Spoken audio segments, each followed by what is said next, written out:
It is not difficult to get trapped by economic necessity and settle for existence rather than substance.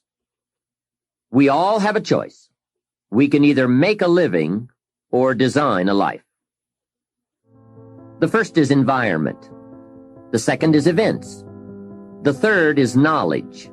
The fourth is results. And the fifth, and often overlooked factor that affects our lives is our view of the future. Our dreams.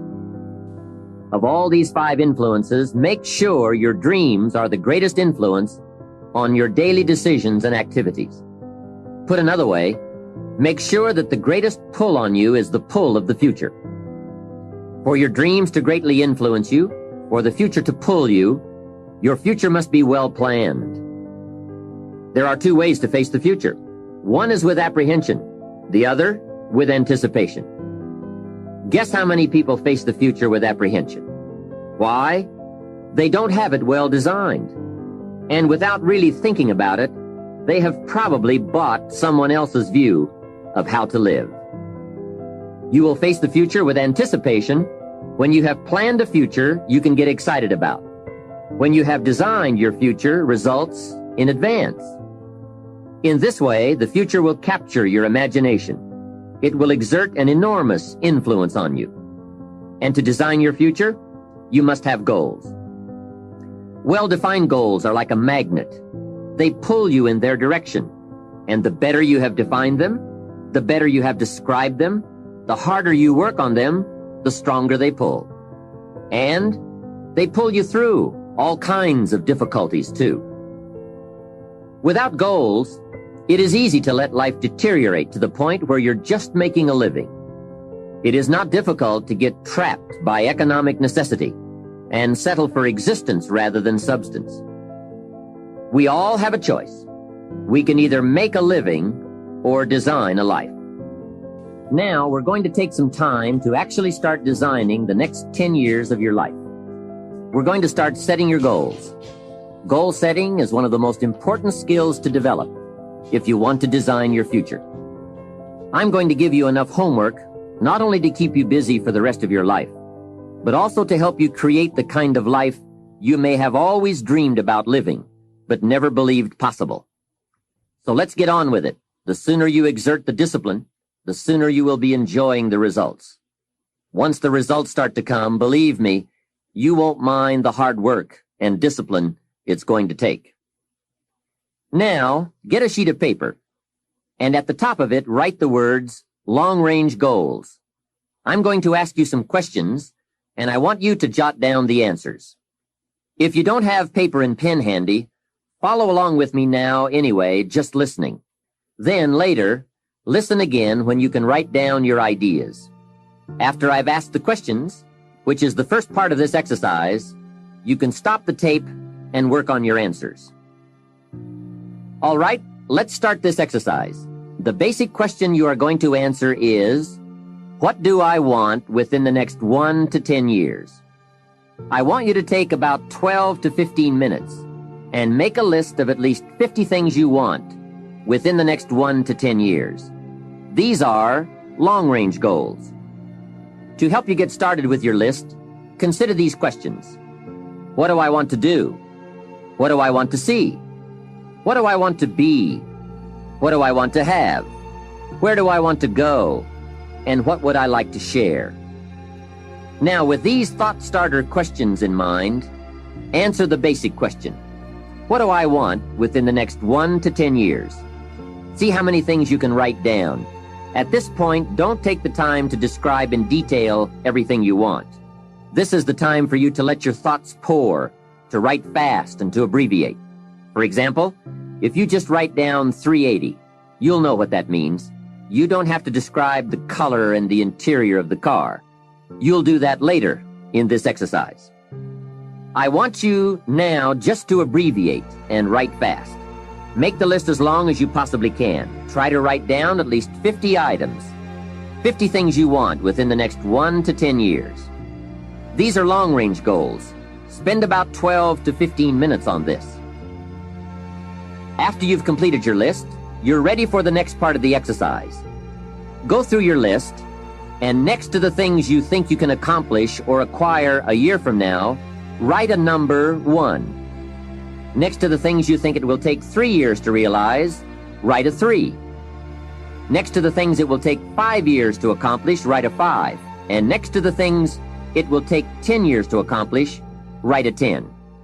Go through this list now to the best of your ability and say, that looks like it will take me about a year, or 3 years, or 5 years, or 10 years. Some big goals might be out there 10 years from now. Once you complete this part of the exercise, you might come to the conclusion that you need a lot more 3-year goals and less 1-year goals, for example, or that you need more 10-year goals. You see, while you're working on one goal, you must have something else in the planning stages. If you don't, what happened to some of the early Apollo astronauts could happen to you. After they came back from the moon, some of those astronauts experienced deep psychological and emotional problems. And the reason for that? Why, after you've been to the moon, now where do you go? That seemed to be the end, the finish. What later astronauts did was to make sure that they had major projects lined up after they returned from the moon trip.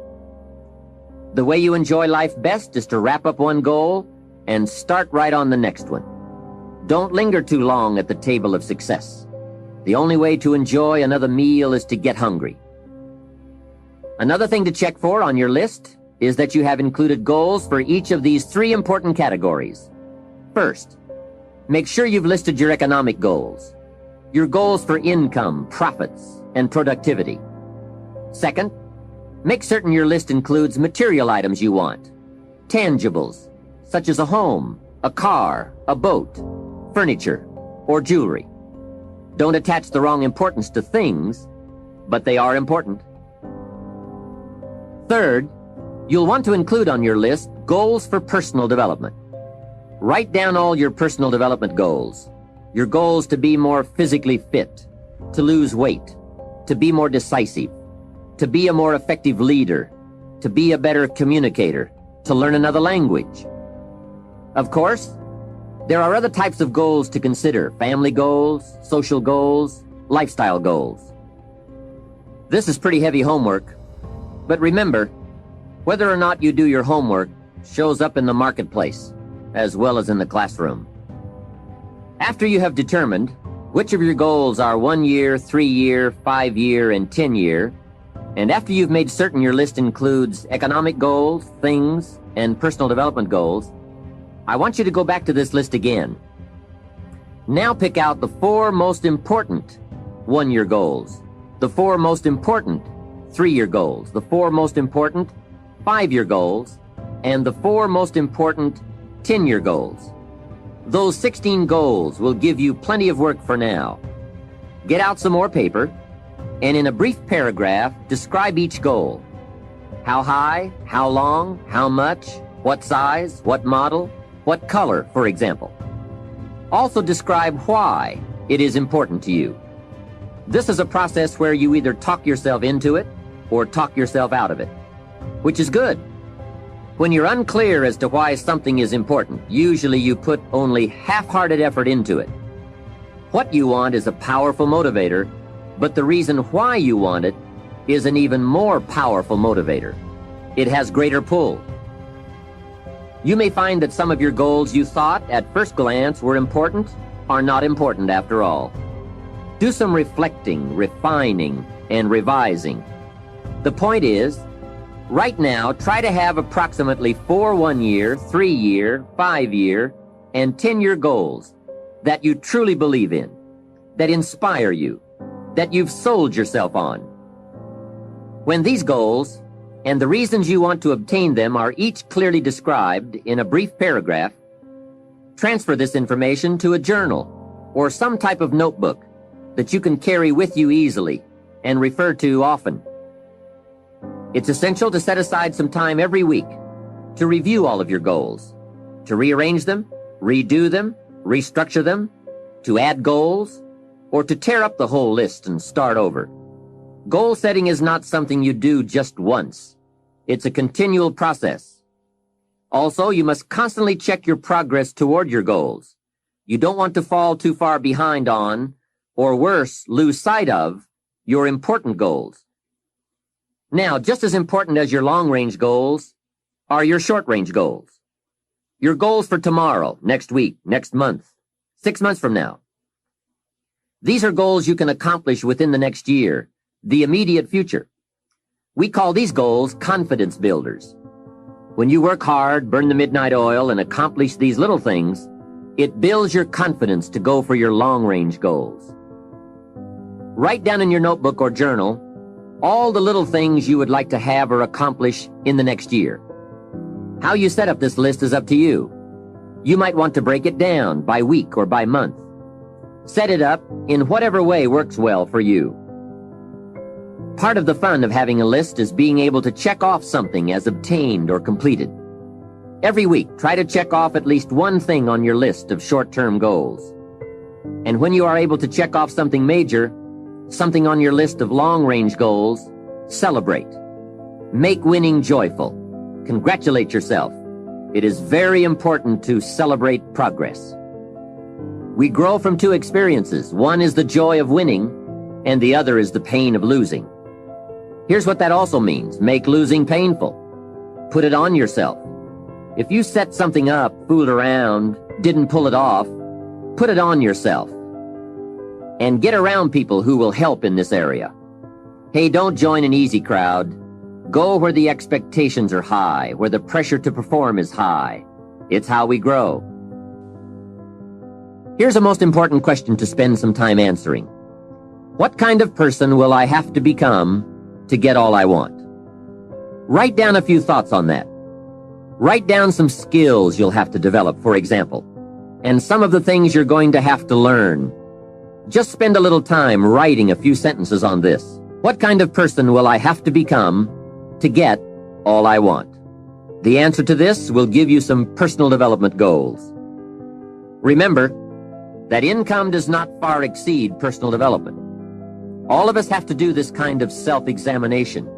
I have to look at my own life and say, well, here's what I want, but am I willing to become what it takes to get what I want?